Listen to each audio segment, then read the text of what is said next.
সবাইকে welcome to the very first video of HSC Management second paper HSC Management second paper এর তোমাদের যতগুলি topic আছে তোমাদের সিলেবাসে যেই টপিকগুলি আছে আর কি তো সেই সবগুলি টপিক নিয়ে আমি throughout all the videos আলোচনা করব এবং চেষ্টা থাকবে যাতে এই জিনিসগুলো সম্পর্কে এই টপিকগুলো সম্পর্কে তোমাদের একটা ক্লিয়ার আইডিয়া থাকে। তো যেহেতু আমি বলেছি যে ভেরি ফার্স্ট ভিডিও, তার মানে বুঝেই যাচ্ছে যে আমি এই ভিডিওর মাধ্যমে আমাদের ম্যানেজমেন্ট সেকেন্ড পেপার যে সিলেবাসটা তো সেই সিলেবাসটা পড়ানো শুরু করব এবং আমরা এই ভিডিওতে স্পেসিফিক্যালি পড়ব হচ্ছে অধ্যায় 1 ব্যবস্থাপনার ধারণা এই চ্যাপ্টারটার দুটো টপিক সম্পর্কে। একটা হচ্ছে প্রথমত আমরা জানবো ব্যবস্থাপনা কাকে বলে। আমরা যে ম্যানেজমেন্ট সেকেন্ড পেপার প্রিপারেশন নেওয়ার জন্য এই ভিডিওটা আমরা দেখছি, তো আমাদের জানা লাগবে না ম্যানেজমেন্ট কাকে বলে? অবশ্যই জানা লাগবে, তাই না? তাহলে ওইটা জানবা। আরেকটা জিনিস আমি জানাবো সেটা হচ্ছে যে ব্যবস্থাপনার বৈশিষ্ট্যগুলো কি কি। এটা কিন্তু খুবই ন্যাচারাল যে আমরা যদি কোনো কিছু সম্পর্কে জানতে চাই আমাদের অবশ্যই তাদের বৈশিষ্ট্য সম্পর্কে জানাই লাগবে। তো ব্যবস্থাপনার ক্ষেত্রে এটা ব্যতিক্রম না, ব্যবস্থাপনার বৈশিষ্ট্য জানা দরকার। এবং এই ভিডিওর মাধ্যমে যাতে তোমরা একটু বুঝতে পারো যে আমি যে ভিডিও লেকচারগুলো দিচ্ছি সেগুলো কি তোমরা বুঝতে পেরেছো কিনা, এই জন্য আমি জাস্ট ছোট্ট একটা কিছু কোয়েশ্চেন্স রেখেছি। অর্থাৎ ভিডিওর মাঝে একটা কোয়েশ্চেন রেখেছি আর লাস্টে একটা কোয়েশ্চেন রেখেছি। অর্থাৎ এই কোয়েশ্চেনগুলো যদি তোমরা সলভ করতে পারো তাহলে মোটামুটি বুঝে নিতে পারো যে হ্যাঁ এই টপিকটা তুমি বুঝতে পারছো। তাহলে আমি ফার্স্টে আমার পরিচয়টা একটু দেই। আমার পরিচয়টা হচ্ছে যে আমার নাম তাবাসসুম আমরিন প্রেয়সী। আমি বর্তমানে মার্কেটিং ডিপার্টমেন্টে পড়ছি ঢাকা বিশ্ববিদ্যালয়। অনেকেরই ড্রিম প্লেস ঢাকা বিশ্ববিদ্যালয়, তাই না? আচ্ছা, তাহলে আমার পরিচয় তো ডান, কি পড়াবো এটাও বলে দিয়েছি। তাহলে চলো এখন শুরু করা যাক আমাদের মেইন আলোচনা। তাহলে প্রথমেই বলেছি ব্যবস্থাপনা কাকে বলে সেই রিলেটেড আলোচনা করব। তাহলে ব্যবস্থাপনা ধারণা বা ব্যবস্থাপনা কি বলে মূলত সেই জিনিসটা সম্পর্কে আমরা এখন আলোচনা করব। আমরা যদি আমাদের আশেপাশে বিভিন্ন প্রতিষ্ঠানের কথা চিন্তা করি, ধরো এই ভিডিওটা তোমরা যারা দেখছো তার একটা প্রধান অংশ কিন্তু কলেজ স্টুডেন্ট, রাইট? তাহলে এখন যদি আমরা কলেজের কথাই চিন্তা করি, সেখানে একদিকে স্টুডেন্টরা যেরকম পড়ালেখা করছে, আবার হচ্ছে পরীক্ষা অ্যাটেন্ড করছে, সেই সাথে টিচাররাও কিন্তু পড়াশোনা করাচ্ছে, সেই সাথে কলেজের অফিসিয়াল কাজগুলো করার জন্য কিছু কর্মচারী রয়েছেন, আবার আমাদের কলেজের গেট পাহারা দেওয়ার জন্য কিন্তু দারোয়ানরা রয়েছেন, রাইট? তাহলে এখানে দেখো একদল মানুষের কাজকে কিন্তু ঠিকভাবে ম্যানেজ করা দরকার পড়ছে বা পরিচালনা করা দরকার পড়ছে সঠিকভাবে, যাতে করে প্রতিষ্ঠানের যে লক্ষ্য সেই লক্ষ্য যেন অর্জন করা যায়। তেমনি একটা ব্যবসা প্রতিষ্ঠানের কথাও যদি আমরা ধরি, ওখানেও কিন্তু বিভিন্ন ধরনের ডিপার্টমেন্ট থাকে, তাই না? সেলস ডিপার্টমেন্ট, তারপর হচ্ছে ক্রয় বিভাগ, বিক্রয় বিভাগ। এখন কথা হচ্ছে যে আমরা যদি ব্যবস্থাপনার কথা বলতে চাই, ব্যবস্থাপনা না এই জিনিসগুলো রিলেটেড যে একদল মানুষ তাদের কাজকে লক্ষ্যপানে যেন এগিয়ে নেওয়া যায়, সেই এগিয়ে নেওয়ার একটা কার্যকর চেষ্টাই হচ্ছে যে তোমার ব্যবস্থাপনা। তাহলে অর্থাৎ এই ব্যবস্থাপনা এই জন্য কিন্তু অনেক ইম্পর্টেন্ট। যদি এরকম হয় যে কোনো একটা প্রতিষ্ঠানে কর্মচারী জানে না তাকে কোন কাজের জন্য স্পেসিফিক্যালি নিয়োগ করা হয়েছে বা তার কাজ সম্পর্কে তার কোনো আইডিয়া না থাকে, তাহলে কিন্তু দেখা যাবে যে প্রতিষ্ঠানে কিন্তু একটা বিশৃঙ্খলা সৃষ্টি হওয়ার অনেক বড় একটা সম্ভাবনা থাকবে, রাইট? তাহলে ব্যবস্থাপনা এটাই বলে যে প্রতিষ্ঠানে যে একদল লোক কাজ করছে তাদের লক্ষ্যপানে এগিয়ে নিয়ে যাওয়ার যে প্রয়াস বা প্রচেষ্টা সেই রিলেটেড বিষয়গুলি তুলে ধরে। এখন ব্যবস্থাপনার কথা, ব্যবস্থাপনার ধারণা যেহেতু আমরা নিচ্ছি এই রিলেটেড, অর্থাৎ ব্যবস্থাপনার ইংলিশ কি? ম্যানেজমেন্ট। তো এই ম্যানেজমেন্ট রিলেটেড কিছু ইনফরমেশন আমরা জানবো যে এই ইংরেজি ম্যানেজমেন্ট শব্দটির সমার্থক শব্দ আমরা বাংলায় পড়েছি প্রতিশব্দ বা সমার্থক শব্দ, অর্থাৎ সেম মিনিং এর অনেকগুলি ওয়ার্ড।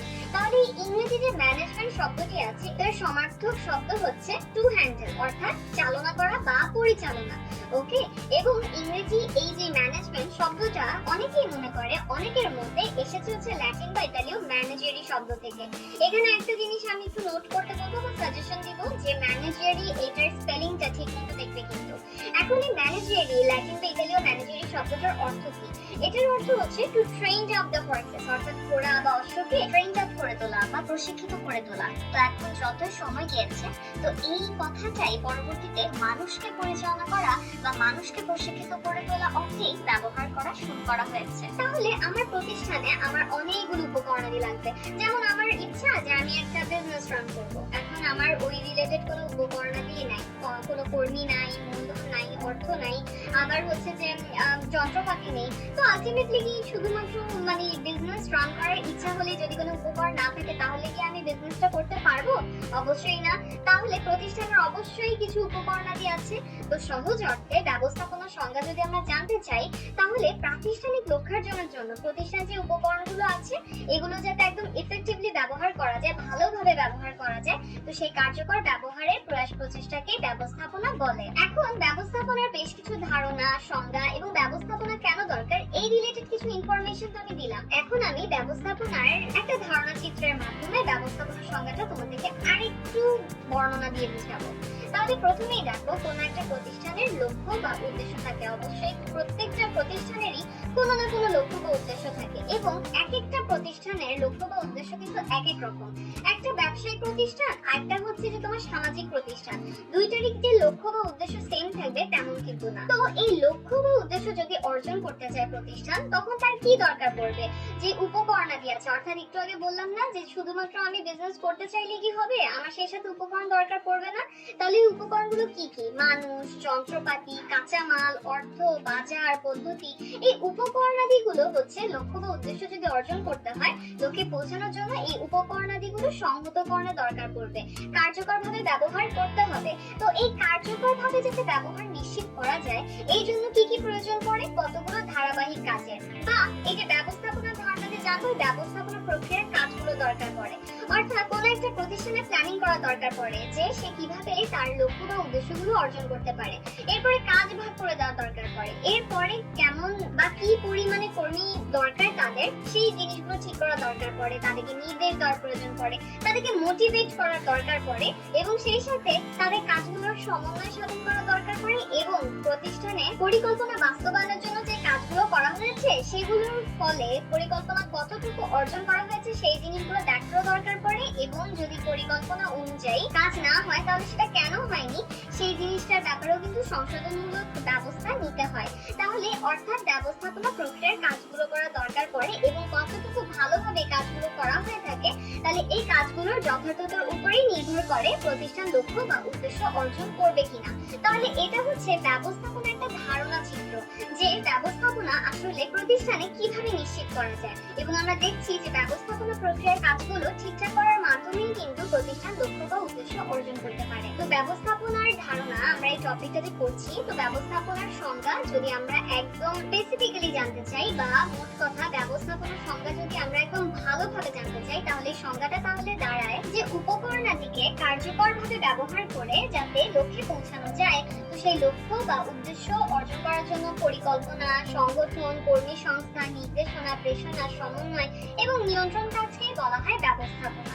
তাহলে আমি তোমাদেরকে আরেকটু কনসাইজ ওয়েতে যদি বলি যে আমরা ব্যবস্থাপনা সম্পর্কে সো ফার কি কি জেনেছি, সেটা হচ্ছে ব্যবস্থাপনা কেন দরকার এই রিলেটেড একটু জানতে পেরেছি। সেই সাথে ব্যবস্থাপনার ইংলিশ মানে ব্যবস্থাপনা, এই শব্দটার ইংলিশ ম্যানেজমেন্ট, সেই শব্দ কোথা থেকে এসেছে এই সম্পর্কিত কিছু তথ্য জেনেছি এবং সেই সাথে একটা ধারণা চিত্রের মাধ্যমে ব্যবস্থাপনা কাকে বলে সেই জিনিসটা বর্ণনা করেছি। তাহলে এই যে ব্যবস্থাপনা ধারণা একটা টপিক কিন্তু আমাদের ডান। এখন যতটুকু পড়েছি তার উপর একটা কোয়েশ্চেন করি, দেখি কয়জন এটা কারেক্ট অ্যান্সার দিতে পারে। তাহলে দ্য কোয়েশ্চেন ইজ যে ইংরেজি ম্যানেজমেন্ট শব্দটি অধিকাংশের মধ্যে ল্যাটিন বা ইতালীয় কোন শব্দ থেকে এসেছে? এখানে দেখো সবগুলো অপশনেরই স্পেলিং কাছাকাছি, কিন্তু এর মধ্যেও কিন্তু একটা কারেক্ট অ্যান্সার আছে। তো এইটার মধ্যে কোনটা কারেক্ট অ্যান্সার? যে ম্যানেজারি MANA নাকি MANE, MENE নাকি MENEGIARE?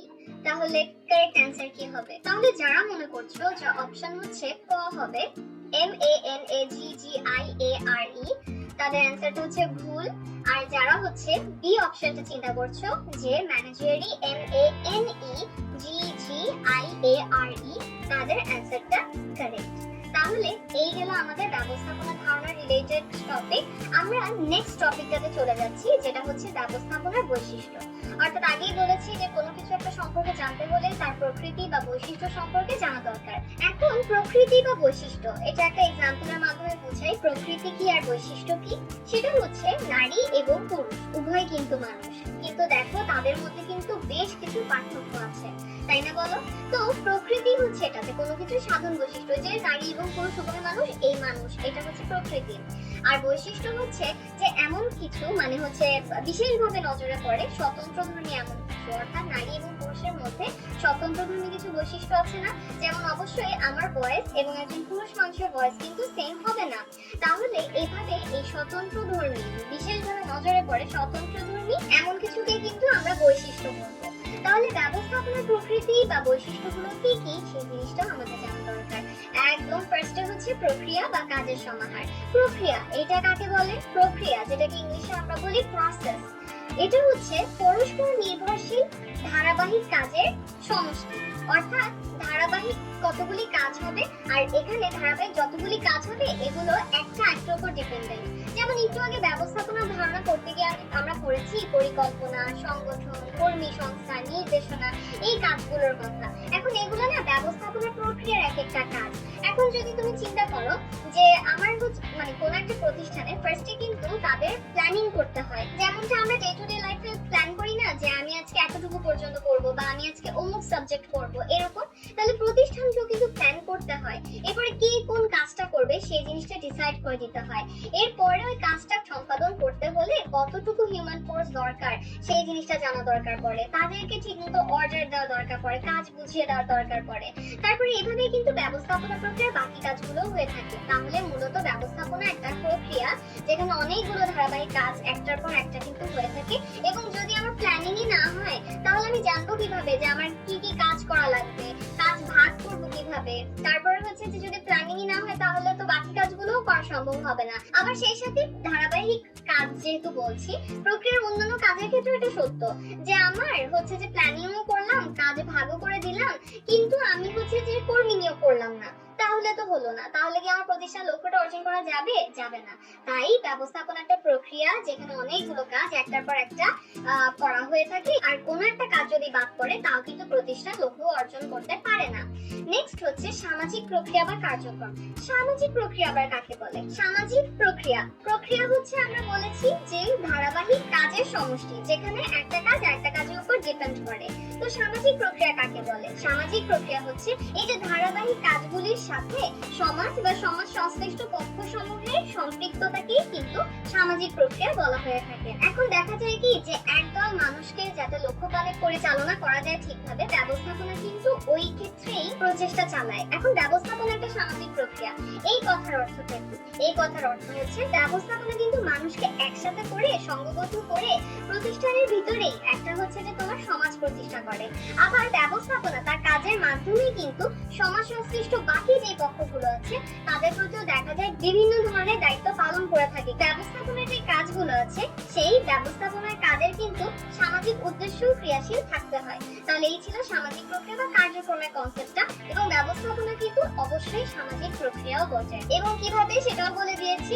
নেক্সট হচ্ছে লক্ষ্য অর্জনের উপায়। অবশ্যই আমরা যে ব্যবস্থাপনার ধারণা চিত্র দেখেছি সেখানে কিন্তু দেখেছি যে লক্ষ্য বা উদ্দেশ্য যাতে অর্জন করা যায় এই জন্যই কিন্তু উপকরণগুলোকে কার্যকরভাবে ব্যবহার করা দরকার পড়ে, এবং এগুলো যাতে ইফেক্টিভলি ব্যবহার করা যায় এই জন্যই কিন্তু ব্যবস্থাপনা প্রক্রিয়ার বিভিন্ন ধরনের কাজ কিন্তু সম্পাদন করা হয়। তাহলে যে ব্যবস্থাপনার যে কাজগুলো করা হয় এগুলো কিন্তু প্রতিষ্ঠান যেন লক্ষ্য অর্জন করতে পারে সেই জন্যই কিন্তু এই কাজগুলো পরিচালনা করা হয়। যেমন কোন একটা ব্যবসা প্রতিষ্ঠানের লক্ষ্যই হচ্ছে মুনাফা অর্জন করা, তাহলে ব্যবস্থাপনার কাজগুলো কিন্তু সেভাবেই পরিচালনা করা হবে যেন ব্যবসায় প্রতিষ্ঠানটি মুনাফা অর্জন করতে পারে। তাহলে এভাবেই বলা যায় যে ব্যবস্থাপনা লক্ষ্য অর্জনের উপায় হিসেবেও গণ্য। নেক্সট হচ্ছে কাজ আদায়ের কৌশল। ব্যবস্থাপনাকে কাজ আদায়ের কৌশলও বলা হয়। কিভাবে? এখন ব্যবস্থাপনা কিন্তু এই প্রচেষ্টা চালায় যে প্রতিষ্ঠানের যেই উপায় উপকরণাদি আছে সেগুলো যাতে কার্যকরভাবে ব্যবহার করা যায়। এই ধরনের সিচুয়েশন যেন না হয় যে আমার প্রতিষ্ঠানে সেলস ডিপার্টমেন্ট বসে আছে, তাদের তেমন কোনো কাজ নেই, আবার দেখা যাচ্ছে যে উৎপাদন বিভাগ তাদেরও হচ্ছে যে অনেক বেশি কাজের চাপ পড়ে গিয়েছে। এই ধরনের সিচুয়েশন যাতে না হয় এটা কিন্তু ব্যবস্থাপনা এনশিওর করে। ব্যবস্থাপনার কাজগুলো কিন্তু ওভাবেই পরিচালনা করা হয়। এখন ব্যবস্থাপনাকে যে আমরা কাজ আদায়ের কৌশল বলছি এটা কেন বলা হচ্ছে? তো ব্যবস্থাপনা যে চেষ্টা করে কার্যকরভাবে উপায় উপকরণাদি ব্যবহার করার জন্য, এই জন্য ব্যবস্থাপনা সবসময় প্রতিষ্ঠানে যে জনশক্তি আছে তাদের কাছ থেকে কাজ আদায় সচেষ্ট থাকে, এবং এই জন্য এই যে পরিকল্পনা করা, সংগঠন, তারপর হচ্ছে কর্মী সংস্থান অর্থাৎ প্ল্যানিং করা প্রতিষ্ঠানের কাজগুলো কিভাবে হবে, এরপরে হচ্ছে যে কাজ ভাগ করে দেওয়া, সেই পরিমাণ কর্মী নিয়োগ দেওয়া, এই কাজগুলো কিন্তু পরিচালনা করা হয়। এই কারণেই কিন্তু ব্যবস্থাপনাকে উন্মুখী কাজ আদায়ের যে কৌশল সেই জিনিসটাও কিন্তু আমরা বলতে পারি ব্যবস্থাপনার একটা বৈশিষ্ট্য। নেক্সট হচ্ছে অর্থনৈতিক সম্পদ। এখন সম্পদ কাকে বলে? যা দিয়ে আমি উৎপাদন করতে পারবো প্রতিষ্ঠানে সেটাই হচ্ছে আমার সম্পদ, রাইট? যেমন হচ্ছে প্রতিষ্ঠানের যন্ত্রপাতি। এখন ব্যবস্থাপনার কেন এটা বৈশিষ্ট্য যে ব্যবস্থাপনা অর্থনৈতিক সম্পদ? ধরো আমার প্রতিষ্ঠানে অনেক সম্পদ আছে, মানে যন্ত্রপাতি আছে, হিউম্যান ফোর্স আছে, সব আছে, কিন্তু যদি ব্যবস্থাপনা নামক এই সম্পদটা না থাকে তখন না বাকিগুলো থেকেও তেমন লাভ হয় না। যেমন আমার হচ্ছে যে বলেছি না যে প্রতিষ্ঠানের ফার্স্টে প্ল্যানিং করতে হয়, এরপর কাজ ভাগ করা লাগে। যদি এরকম হয় যে আমার উপকরণ ঠিকভাবে আছে কিন্তু এই উপকরণগুলো ব্যবহার করার জন্য যে পরিমাণ কর্মী দরকার সেই পরিমাণ কর্মী নিয়োগ করা হয়নি, অর্থাৎ কর্মী সংস্থান যেটা হচ্ছে ব্যবস্থাপনা প্রক্রিয়ার কাজ সেটা হচ্ছে ঠিকভাবে করা হয়নি, তাহলে কিন্তু আলটিমেটলি আমার যন্ত্রপাতিগুলো থেকেও কিন্তু না থাকার মতনই। তো অবশ্যই ব্যবস্থাপনার এটা একটা বৈশিষ্ট্য যে ব্যবস্থাপনা একটা অর্থনৈতিক সম্পদও কিন্তু বটে, এবং এই ব্যবস্থাপনা ছাড়া প্রতিষ্ঠান কোনোভাবেই পারবে না তার লক্ষ্যটা অর্জন করতে। এই জন্য কিন্তু আমরা অনেক সময় দেখি যে একই ধরনের যন্ত্রপাতি আছে কিন্তু দেখা যায় যে একটা ব্যবসা প্রতিষ্ঠান খুব ভালো করছে আর একটা ব্যবসা প্রতিষ্ঠান তেমন একটা ভালো করতে পারছে না বা সুবিধা করতে পারছে না। আবার এরকমও হতে পারে যে ধরো পাশাপাশি দুটো কলেজ, এখন একটা কলেজে হচ্ছে স্টুডেন্টরা ভর্তি হতে অনেক বেশি ইন্টারেস্টেড, একদম লাইন লেগে যাচ্ছে ভর্তির জন্য, কিন্তু আরেকটা কলেজে দেখা যাচ্ছে তেমন একটা ভিড় নেই।